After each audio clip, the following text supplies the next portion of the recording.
बिहार के राजगीर के पास एक छोटा सा गांव है नालंदा। लेकिन आज की कहानी नालंदा की नहीं है। आज हम बात करने वाले हैं उस विश्वविद्यालय की जो उससे भी ज्यादा पुराना था, जिसका नाम है तक्षशिला। कल्पना करो, एक ऐसी जगह जहां दुनिया के चारों दिशाओं से विद्यार्थी आते थे, जहां राजकुमार और गरीब का बेटा एक ही चौकी पर बैठकर पढ़ते थे और जहां से निकले हुए विद्वान आज भी इतिहास की सबसे बड़ी पहेली बने हुए हैं। ये कहानी है तक्षशिला विश्वविद्यालय की, जो नालंदा से भी पुराना माना जाता है। आज के पाकिस्तान के पहाड़ों के बीच पत्थर और मिट्टी के नीचे छुपा हुआ है एक नगर, जहाँ कभी शंख की ध्वनि गूंजती थी, ग्रंथों की खनाक सुनाई देती थी और गुरुकुल की हल्की सी गुनगुनाहट हवा में घूमती थी। ध्यान से सोचो, 1200 साल पहले जब ना आज का भारत था ना पाकिस्तान, तब भी तक्षशिला का नाम पूरी दुनिया के ज्ञानियों की जुबान पर था। यहाँ के पाठशालों में सिर्फ पाठ ही नहीं, राजनीति, आयुर्वेद, शास्त्र विद्या, गणित, ज्योतिष और गुप्त विद्या तक पढ़ाई जाती थी। कहते हैं यही वो जगह थी जहाँ से चाणक्य ने राजनीति और अर्थशास्त्र के बीज रूपते, और यही से एक छोटा सा बच्चा चंद्रगुप्त भारत का महान सम्राट बनने की राह पर निकल पड़ा। लेकिन जब कभी कोई सभ्यता अपने शिखर पर होती है तो उसकी बर्बादी का सफर भी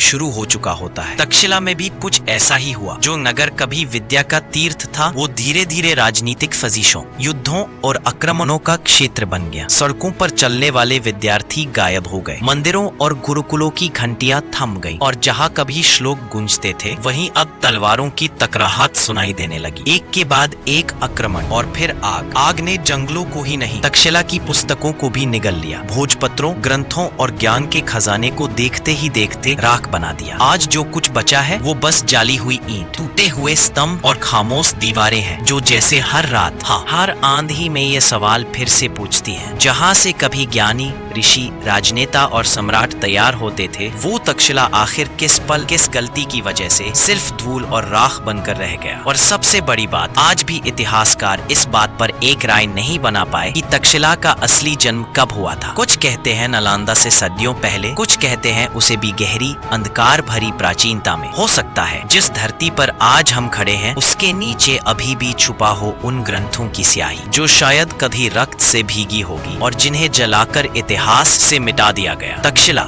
सिर्फ एक विश्वविद्यालय नहीं, एक ऐसा राज है जिसे हर नए खुदाई के साथ थोड़ा सा खोला जाता है और फिर छुपाने के लिए मिट्टी की एक नई परत डाल दी जाती है। सवाल बस इतना सा है, क्या हम कभी उस तक्षशिला को पूरी तरह समझ पाएंगे, या फिर वो हमेशा नालंदा से भी पुराने एक अधूरे रहस्य की तरह इतिहास की अंधेरी गलियों में भटकता रहेगा। ये कहानी सिर्फ इतिहास की धूल साफ करने का एक छोटा सा प्रयास था। अगर आपको ऐसे ही कहानियों के जरिए अपने बीते हुए कल को समझना अच्छा लगता है, तो इस यात्रा में मेरे साथ जुड़े रहें। वीडियो को लाइक करें, अपने विचार कमेंट में लिखें और ऐसे ही और दास्तान सुनने के लिए चैनल को सब्सक्राइब करके बेल आइकॉन जरूर दबाएं। हो सकता है अगला राज, अगला इतिहास आपके एक सब्सक्राइब से ही शुरू हो।